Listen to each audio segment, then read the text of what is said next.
Dear Venerable Bhante, Venerable Sisters and Brothers, Dhamma friends, today also we are going to start the question and answer session. We'll invite Vincent to present a written question to start the session, please. Avasarai, Swamin Wahanse. The first question, since one of the Buddhist precepts is the abstinence from intoxicating drinks, does Buddhism offer some guidance on how to overcome this addiction or affliction? So this is a social question. So individually, of course, it has been given the diligence is the kind of vigilance, and by toxicant you get pamada, you become negligent. So there is a direct opposite of the diligence. So therefore, if you are promoting mindfulness and the diligence, better not to go for this negligent or pamada, mother. So that's a general advice, but it is not a commandment or any kind of thing. It has been suggested if you can second it and continue for your own benefit. But the question is directed to maybe to the society at large, but there's no such a mechanism in the Buddhism as such, because even in the Buddhist countries you have this menace, this social problem. So for my understanding, there is no such a effective way to give a social answer or answer to the society at large. Next question. Thank you, Bhante, for taking our questions. My question is about insight meditation, walking or sitting while you are pregnant. Is there any reason to avoid practice while pregnant? In sitting or walking, the object of meditation is my breath and the child. I see my breath nourishing the child with a positive force and with joy for their presence. However, when pain arises in my body and it is amplified by mindfulness, my object then shifts. I then look at the pain as a third-party observer and look at the pain's characteristics, warm, piercing, etc. Does focusing on the pain in this manner affect the baby in a negative way? Is it better advised to practice metta or mindfulness of breath meditation while being pregnant and forego deeper insight methods until after birth? Thank you, Bhante. One before the last year, we had that retreat in Gainesville, and there I just wanted to discuss about the idea about mindful families. So that, I can't remember the name of that lady. She has written one book for the guidelines for mindful parents, fathers and mothers. And when I presented the idea about mindful family, she was so happy.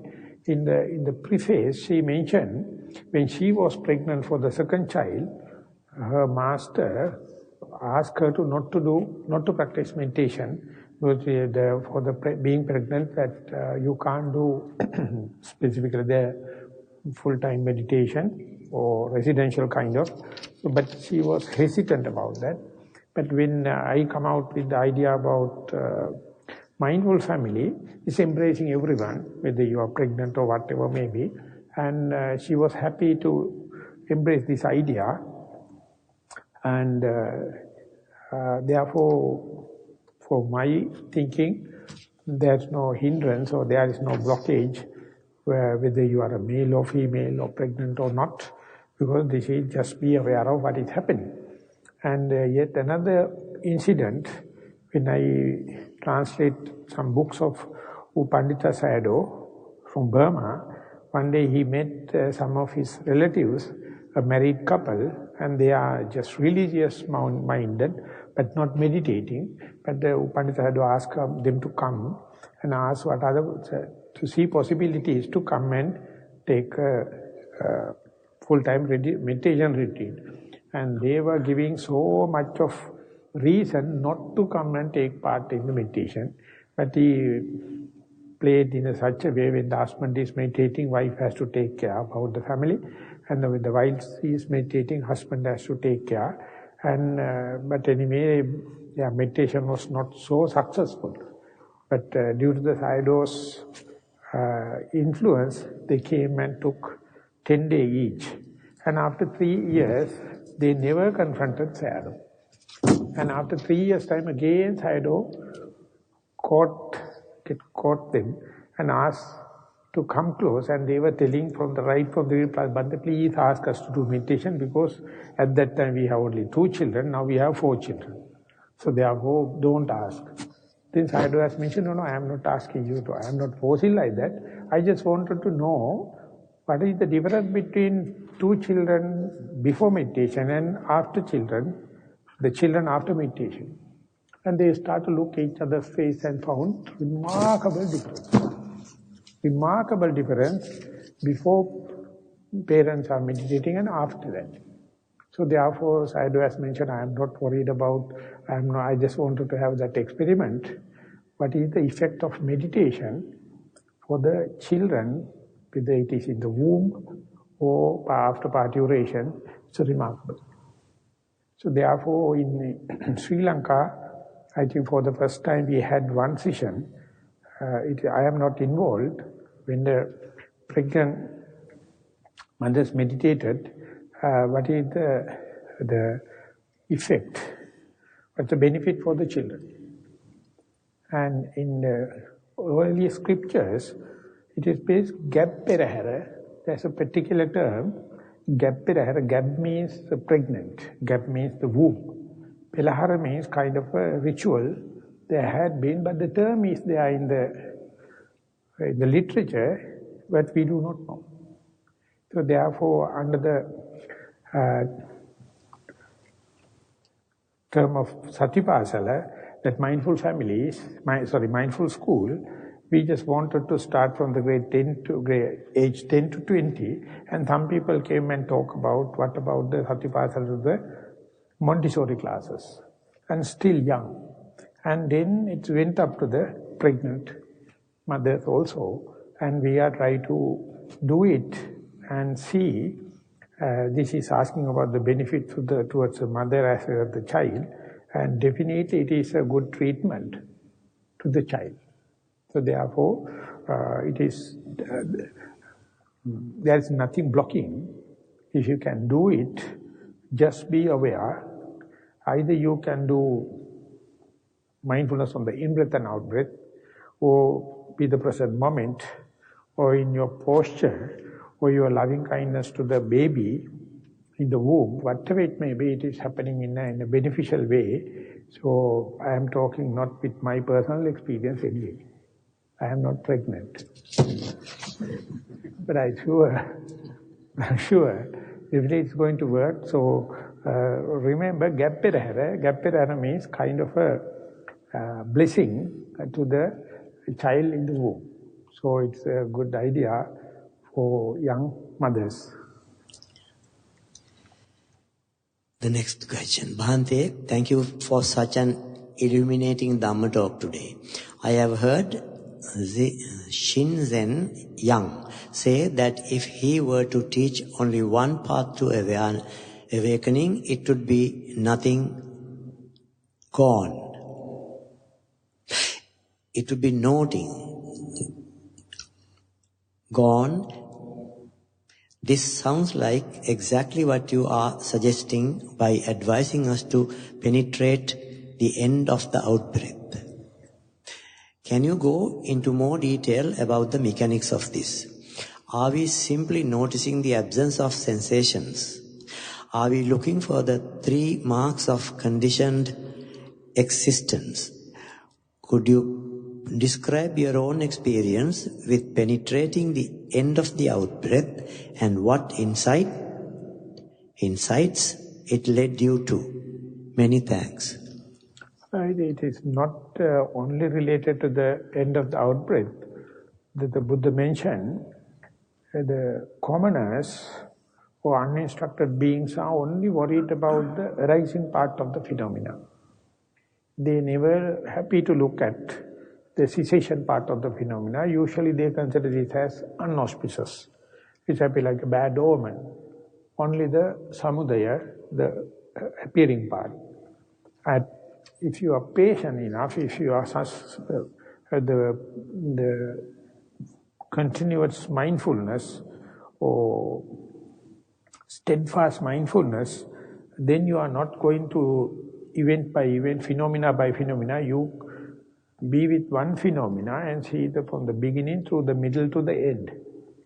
And towards the end, if you are a beginner, you see quickly your mind will slip away. Never mind, that is the way it is happening. So next time also you go prepared to go a little further. Likewise, when you apply again and again, you develop the skill to see the end of the out-breath or end of the falling part of the abdomen, whatever it may be.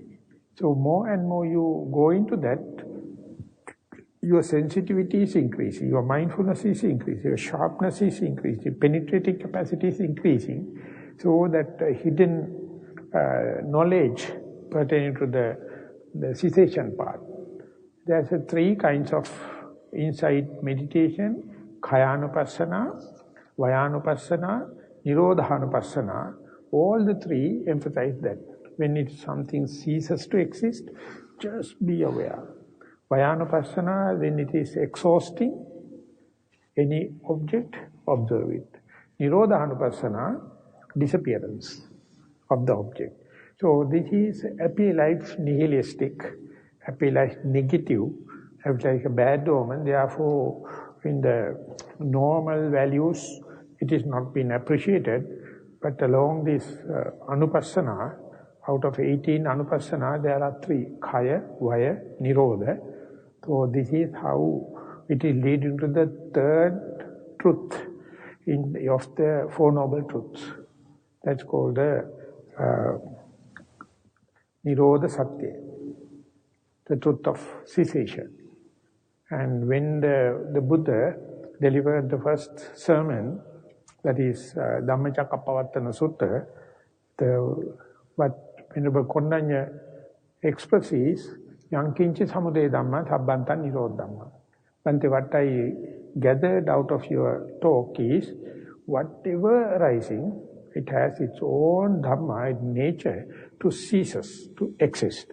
So whatever arising is ceases to exist without external agent. Rising nature, whatever the thing have the rising nature, it is having its own cessation part.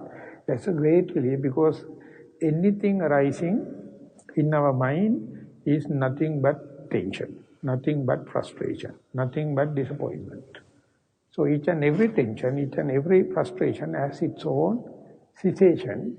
If you can wait 1 minute sustaining with that particular object, whether it is negative or positive, and specifically it is true towards the negative part, negative emotions, desire, hatred, or delusion, they disappear by itself. If you are not rushing to the next object and just see the cessation part, it's a kind of an art you have to learn. So you may assimilate ways and means once you gather the idea and develop the skillfulness in the first, second, third incidents, and then you will learn your own ways and means. Venerable Bhante, this is a long, very long question. Thank you for the wonderful Dhamma talk this morning. I am deeply grateful as it shed light on the profound factor of the mind. During the morning sitting, I once again experienced the following. 1. While deep into the meditative state, I became aware of time. I opened my eyes and saw there were still some 20 minutes left of the hour. 2. I went immediately back to deep meditation and at some point saw myself from behind, standing, looking into a void. 3. I then saw me push myself forward so hard I felt the physical impact of the strong push on my back. 4. I felt me falling into the void and saw me gliding at high speed in a bright light expanse without walls or boundaries. 5. I was not touching anything or feeling any feeling, just calm exploration, looking deeply into the light all around. 6. After a while, I became aware of me, point 1, looking from a distance at me, standing on top of a high hill, point 2. Then I saw me, point 1, calling me, point 2, come back from point 2. 8. Now I became irritated because me at point 2 was calling to come back yet another me that did not want to come back. Actually, none of the me wanted to come back. I was finally able to pull myself out at the sound of the last bell when I stood up abruptly with a confused mind and irritated still. Now I feel sad as if I lost something I lost something I loved and have difficulty defining features on people's faces. Questions. How do you prevent being caught up unprepared to come back from such a meditative state? 2. How can I avoid irritation or upset at the interruptions and feeling of loss? 3. Any advice to help regain full function of the senses even when abrupt interruptions occur?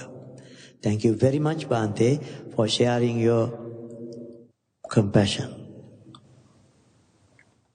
So in the question number 2, it is, how can I avoid the irritation or upset at the interruptions and feeling of loss? So this irritation, if it is too much, that means the voidness is very, very conspicuous. Your upset is too much, so much so the relaxation is too much. So without irritation and upset, you cannot be relaxed and liberated. They are related to each other.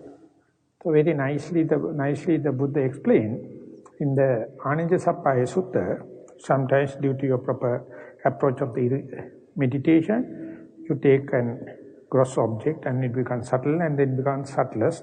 Ultimately you slip into this nothingness.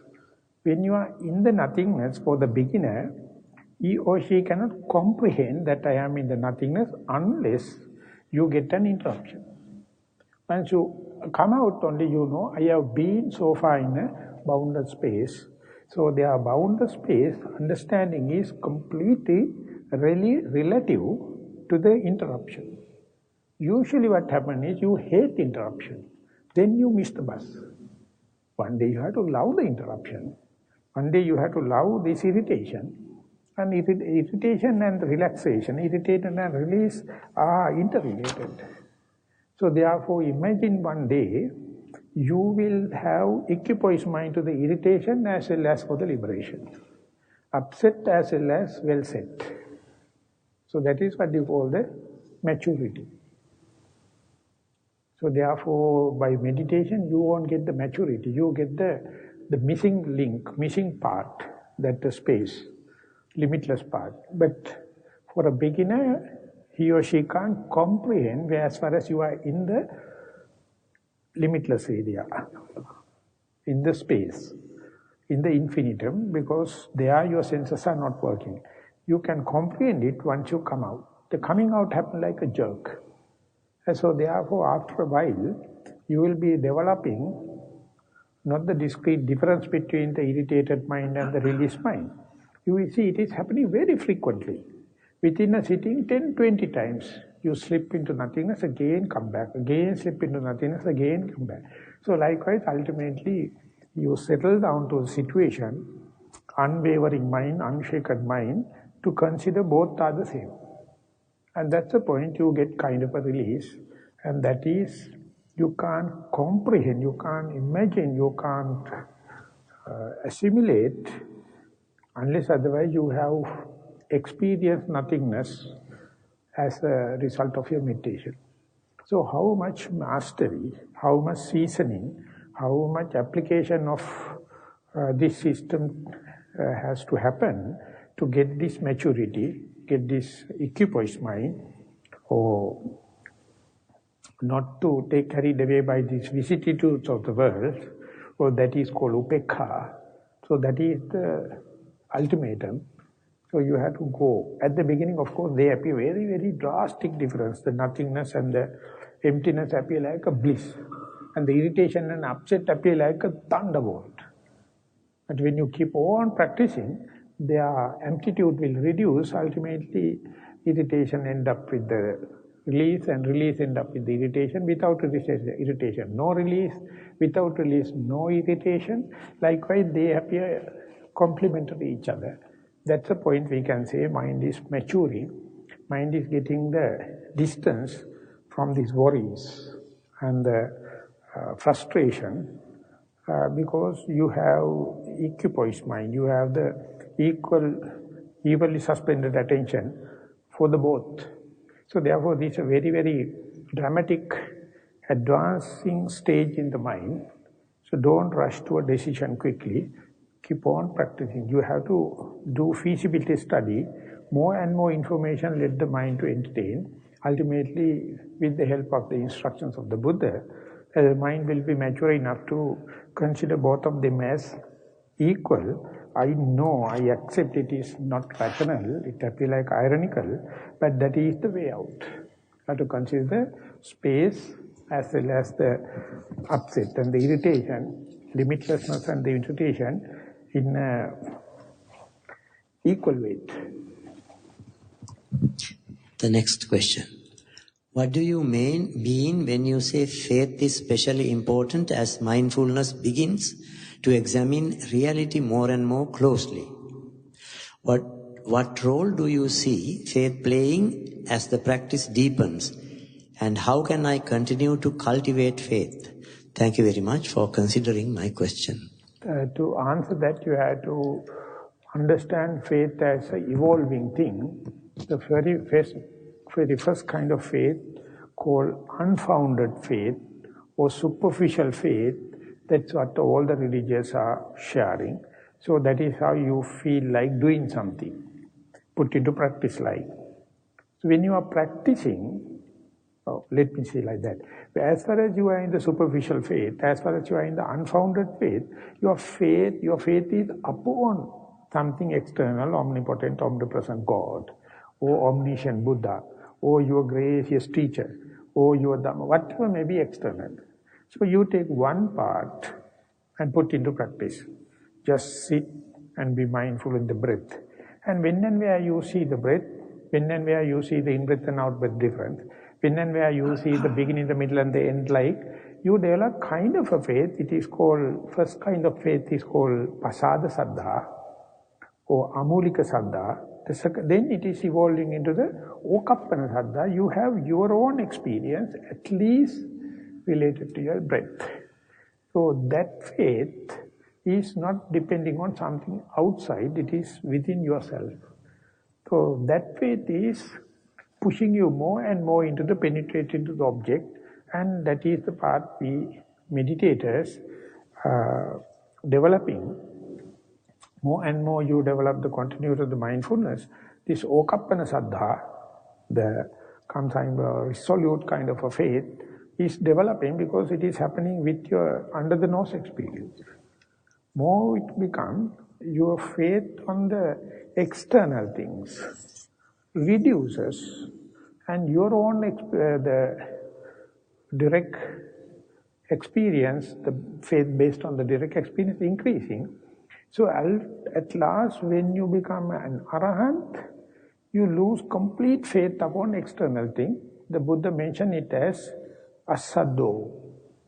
There is nothing to fear, nothing to base, nothing to depend upon others. You know. through your experience. So when this is happening, the faith it is happening, it appears like a confidence. Otherwise, you are always with the perplexed mind. That you have the split mind, which is correct or wrong. Am I in the samatha or vipassana? Am I advancing or am I not? So this is the torturing thing in our life. Whatever thing we have, if we do not have the faith, confidence, we are in a hell. We are being tortured. We are burning. The moment the faith happens, the world appears very green, very quite living. And Buddha is here and now. Dhamma is here and now. Sangha is here and now. And you understand why I am having the ethical, moral values. So likewise, you believe yourself, you love yourself, you become your best friend. And that is how this faith is happening. So it's a beautiful thing. And all ugliness, all our mistrust, all our perplexity in the mind is called opposite of the faith. So whenever you are scattered, perplexed, just see how much it is preventing from you to come here and now, be here and now. And if you know the art, know the path, know the way back home to come here and now, nothing can stop you.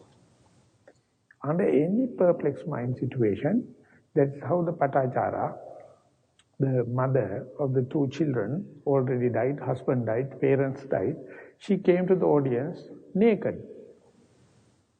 And what the Buddha said was, sister, be mindful. And she was naked but still mindful. Don't wait till that happened to you. We are now well clothed and well civilized. Why can't we be mindful? Even the Patachara can be mindful. When the Angulimala is chasing behind the Buddha says, just wait. It's a murderer. What he's talking about is walking faster than me and asking me to wait. I try to chase behind him, still I can't catch him, but he is still in. He says, just stop at your mind. So whatever the distraction, whatever the defilement, still the mindfulness is the powerful. You have to test it under all the circumstances. In your unfaithful situation, full of faith situation, full of energy situation, full of sloth and torpor situation, full of concentrated situation, full of scattered mind situation, full of ignorance, idiotness, or full of intelligence, but the mindfulness is so powerful. So therefore, when the faith and the mindfulness go hand in hand, you see what a blessing to be a human. Manusatta patilabho, dullabho manusatta patilabho. It's a very rare thing. So only when the blooming happens, when the faith and the mindfulness going hand in hand, then you feel like, how nice if I can share with my children. How nice if I can share it with my parents or the friends and everything. And it is kind of a pervading thing.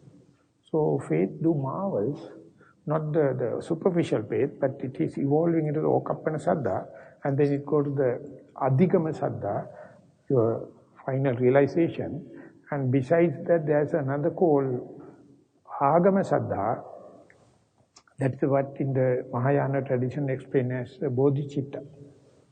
If when you are working as a bodhisattva, you have such a powerful confidence, still he has not achieved any kind of supramundane may be, but that is also there. So there you have to understand 4 kinds of saddha, faith available, and Okappana Saddha is the only one you can verify within yourself in this very life. The Pasada Saddha is not verifiable. It is based upon something external. The next question. My question is about the understanding of mindfulness. Understanding of mindfulness. Is it appropriate to say that being mindful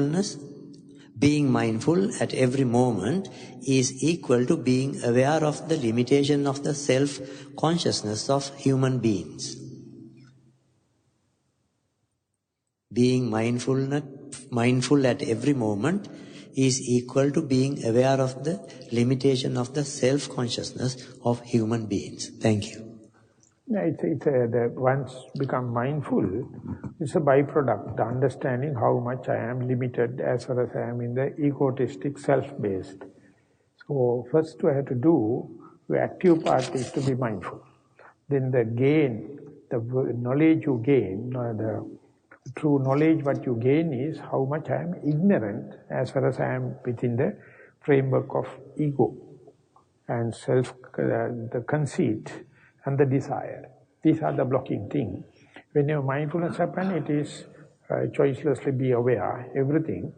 So don't worry about this the byproducts.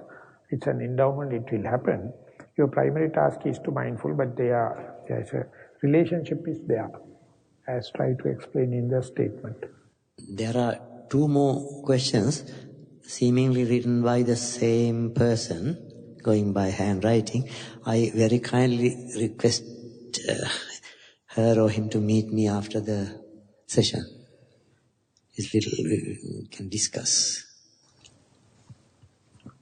Since the written questions are finished, we can go for the other questions coming to the audience, please. Thank you, Bhante.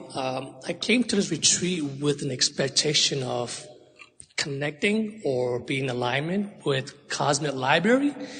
I heard this from your talk this morning, Cosmic Library.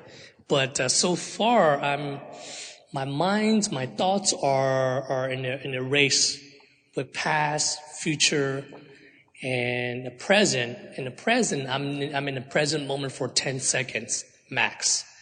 Then I'm back to my past, and then I'm back to my future goals and future careers. How do you stop, or should I let it run? Let him finish the race, so to speak. Meaning, if the past situation, should I just let it go and finish the movie and then come back to the present, or should I interrupt and bring myself back home, like you said yesterday? Thank you. In the statement you mentioned, sometimes for 10 seconds or so, you can be here and now. For a little while, you can be here and now. Yes. If I ask, what is the ways and means to increase it, what is your common sense suggests to increase that present moment a little further? Well, I count, and every time I count, that's my way of increasing my present moment. And when I get to 10 or 15 seconds, and the thoughts come back to me and interrupt my present moment, whether it could be, what I'm doing, or what someone said to me yesterday, or the pain, and how to get rid of my pain, how to sit more comfortably. All of that is coming through like an engine. It will not stop. But with that all questions, still you manage to come up to number 10. I am not telling, I don't believe it as a chunk. It would have developed in a gradual basis. Now you must go to learn how to make 10, 11. Only one moment, one thought moment further. Okay. And what happens when thoughts come? Do I go back? Definitely. Okay. So when it becomes 11, 12, 13, 14, so much so, other distractions are outmoded, gone away.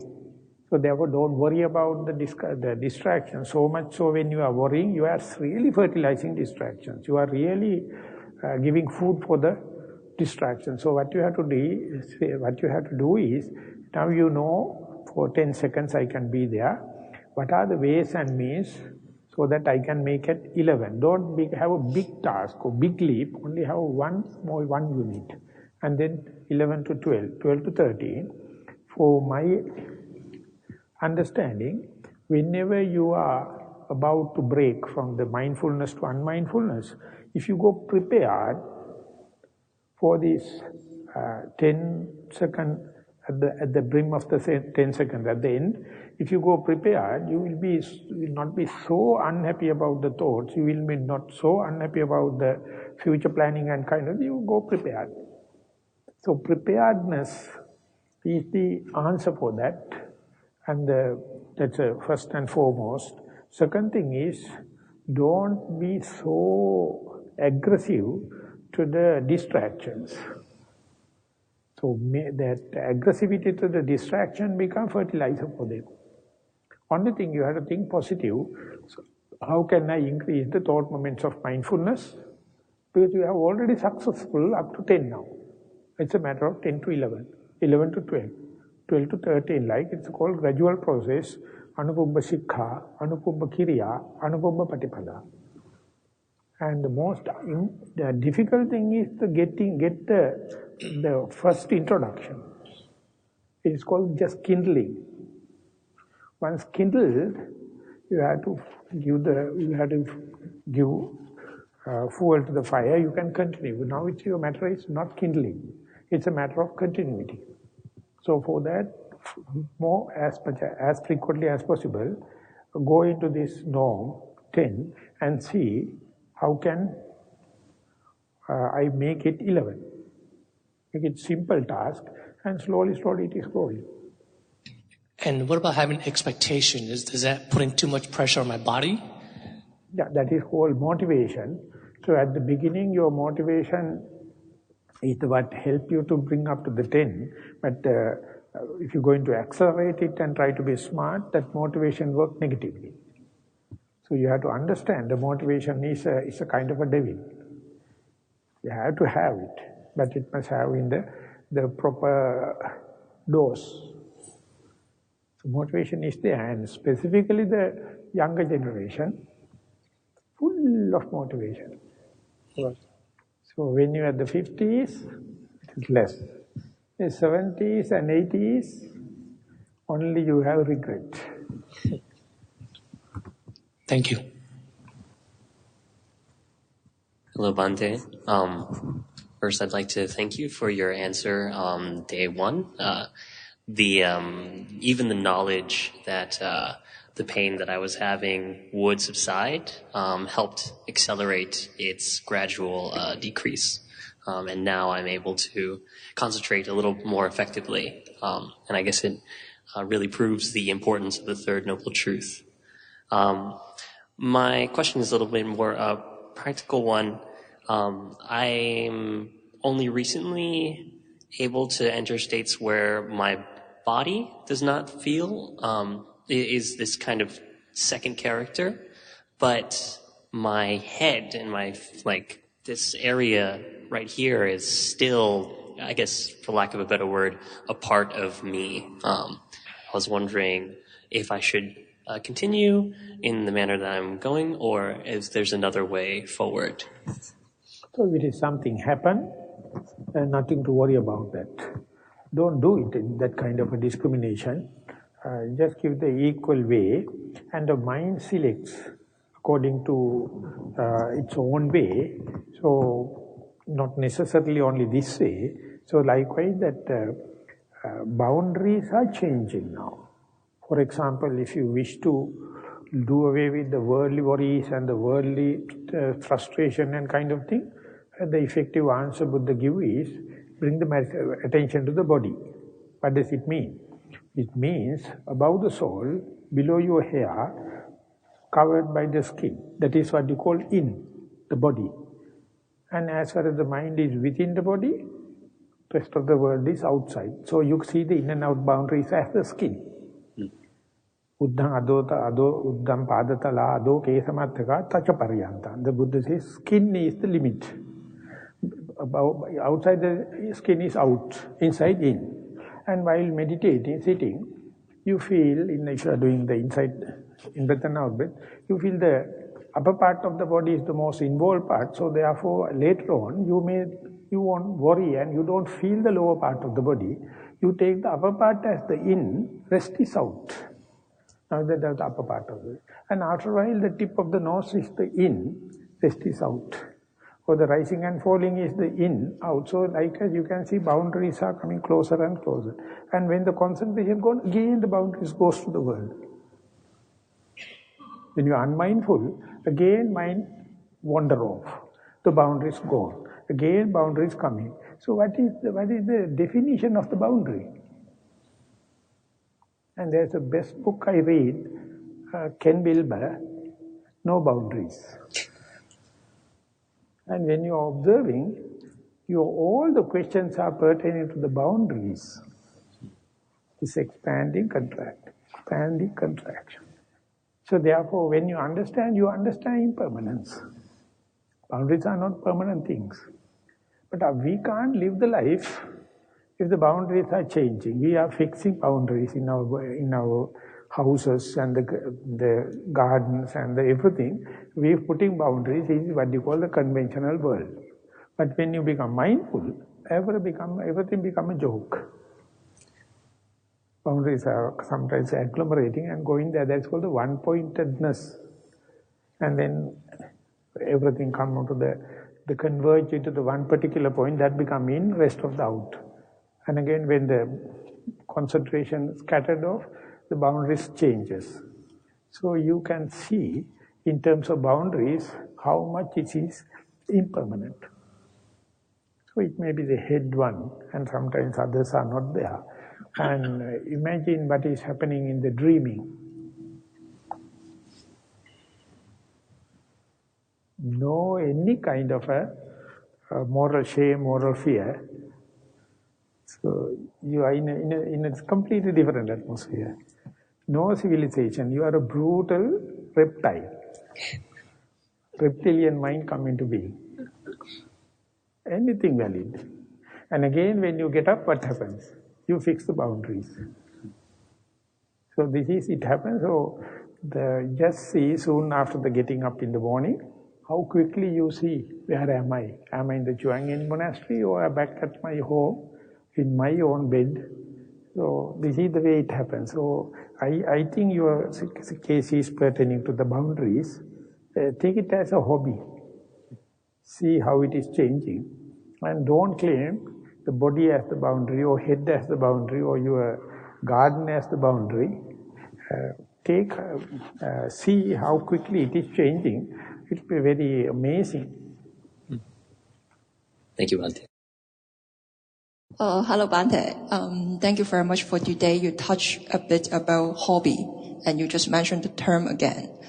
And I am a classical music lover. I can't imagine my life without classical music. And I see heaven, I see angels through classical music. And my question is, the joy I have from classical music, is it real? Is it meditative? Or can I apply classical music into meditation? Thank you. When I am practicing that, when a Dhammika asked me to see the pastoral symphony of the Beethoven. Pastoral music, I think symphony number 9. Pastoral. Number 6. Number 6. So I at that time only we had cassettes. I got to Mozart. So this is Beethoven. And there what happens is, he takes the heartbeat as the music. So heartbeat, the one we listen to the mother's heartbeat. So that's the most consoling thing for our life.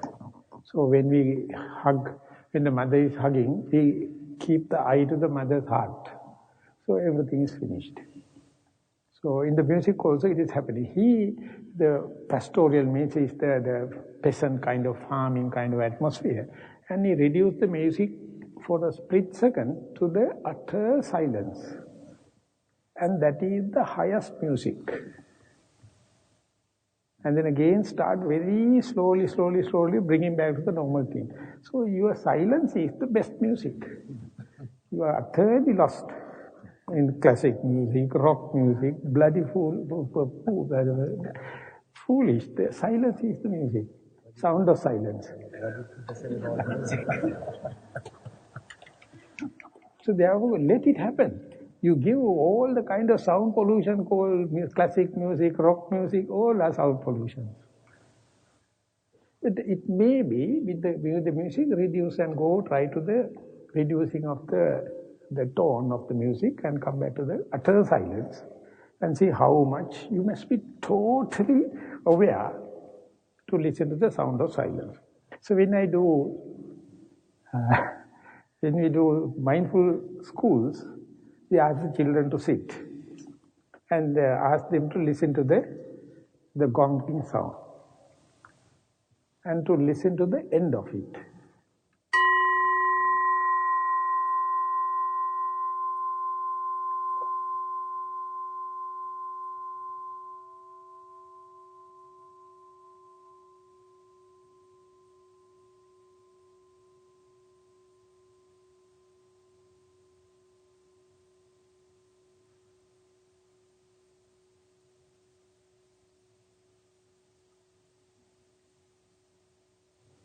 It's a good way of making children silent.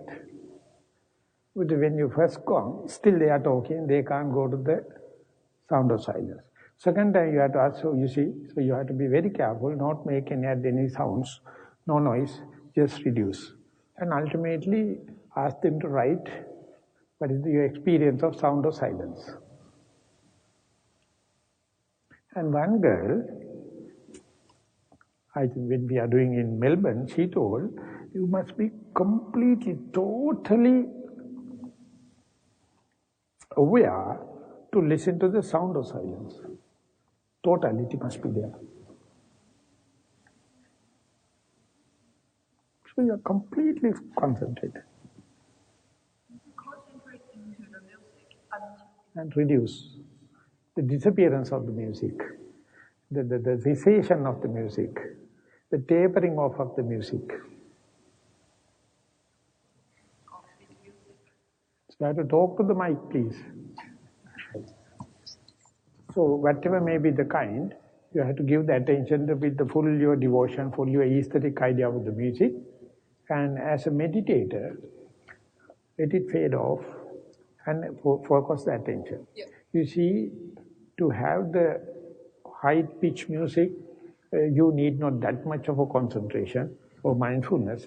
When it is disappearing, your mindfulness becomes sharper and sharper and become very amplified like. And to the last drop of music, you're fully aware.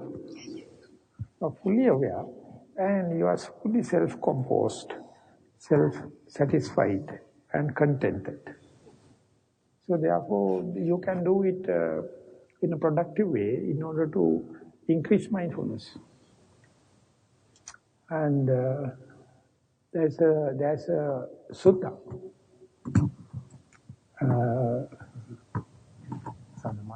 Sanamana Sutta.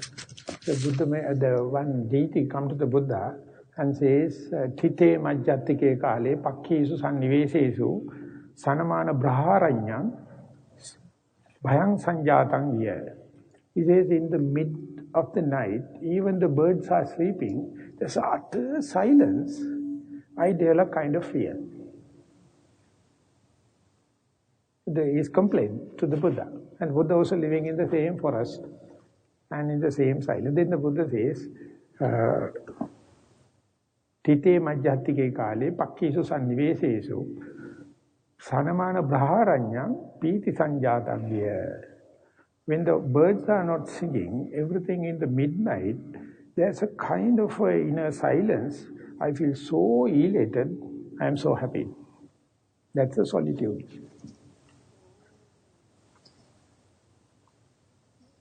Start to understand. So need not go for music classes, need not to go the instruments.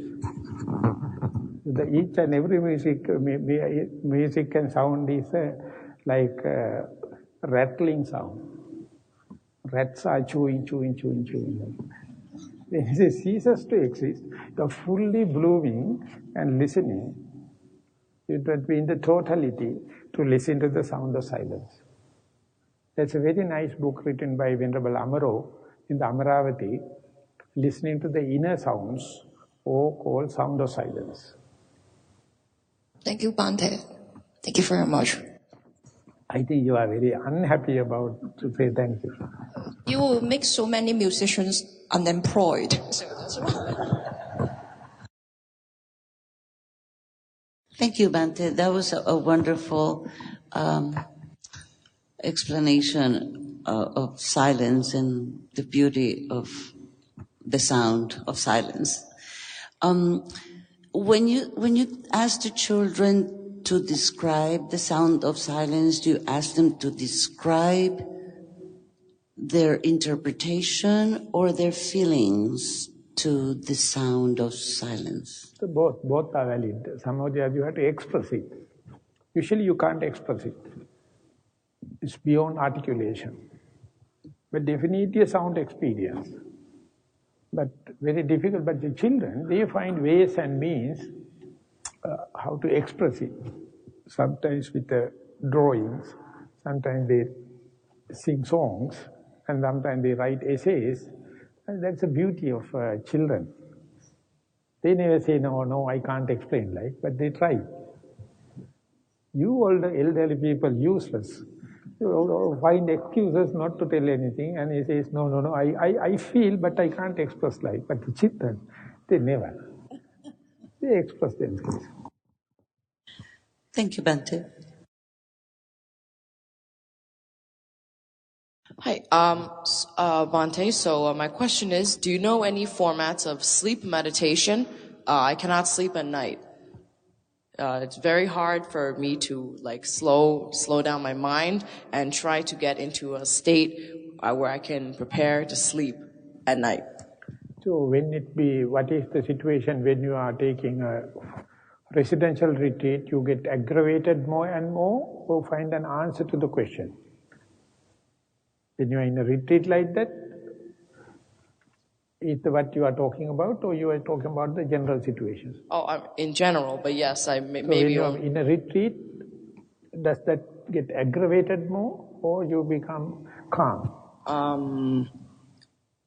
During this retreat, maybe I've been only getting maybe 4 or 5 hours of sleep. It's very difficult for me to sleep at night. When compared to the day-to-day activities, it's an improvement, or it's a difference, or it's the same? As in my day-to-day activities during this retreat versus in normal life, probably better during this time. So I think in the IMS, Mr. Richard Davidson, they have done an experiment, put a group of meditators with instruction put into the functional MRI scan and let them to sleep inside the MRI scan machine. Other team is controlled, put into the normal, without much of instruction, put in there. And both they found, whether you sleep or not, brain active exactly the same. And whenever you give a sound or distraction while you are in a sleep, the non-meditators take longer time to recover, and the meditators, their resilience is very quick, they can come back to the sleep. So therefore your brain do not recognize sleep. 24 hours. What a torturing. Insomnia. So you're saying that sleep is like a state of mind. It's not something that your brain can recognize. No. The brain is working, and the sound is the body. So when I asked this question, not exactly the question, from my teacher, Venerable Janarama, he told, whether you are sleeping or not, give the most relaxing mode to your body during the in the night time, and let the body to relax. Whether the mind is awake or sleep, no problem. So you must love the body, give the horizontal position to lie. But the brain may be working. So it is not yours, nothing to worry. You are yet to understand. Okay, it is a completely different agenda. And not only that, it is not for your well-being. So sleep is not essential to... Your brain, your thinking, your daydreaming, fantasizing, never for your well-being. It has its own agenda. You don't know. We facilitate with the maximum support, give the everything, but we don't know what is the agenda of your mind. So in meditation, you are ready to accept it. Just let it play and just observe. Non-judgmental. And it's a kind of a hilarious thing. Just let it play and just observe it as if someone else. It is not me, it is not mine, it is myself. And there you can understand what the energy, what the kind of undisciplined energy, it is like a electron or proton, it is already energized. If you're going to stop, that is more than killing. So it's working. It's a non-local. Moving in such a fast way, and looking at it, you understand what is the indisciplined mind, unobserved mind, uninstructed mind, and how when it's observed, what will happen. So the Buddha mentioned, Janato bhikkhave passato asavana khayang vadami. If you wish to understand the tendencies or its underlying things, just look at it. If you do not know, whatever the plans you are doing to have never work. You have to see how fast it is working, how endless it is working. No beginning, no middle, no end. Energy. And it is not male, female. It is not young, elderly or middle-aged. It is no rich and poor. No learned or unlearned. Mind never recognize these things. What do you think is understanding that nature is a good thing or bad thing? What do you think? Nature is a good... Understanding this non-governable nature, understanding this no agenda like of a nature is a good thing or bad thing? Good thing. Good. But you are learning ungovernability. You learn uncontrollability. So many people are not bold enough to see that kind of a thing. Instead they look at other places, other people, past, future. They never look at here what is happening. It's always against the grain. It's a kind of a pool of energy. And if you are living with it, you never go to old age. Ever young. Okay, now it's almost time up. So we are going to take time for a walking meditation. And after about 1 hour, 4 o'clock, we will gather together here for a sitting meditation. Thank you very much for the participation. Sadhu, sadhu, sadhu.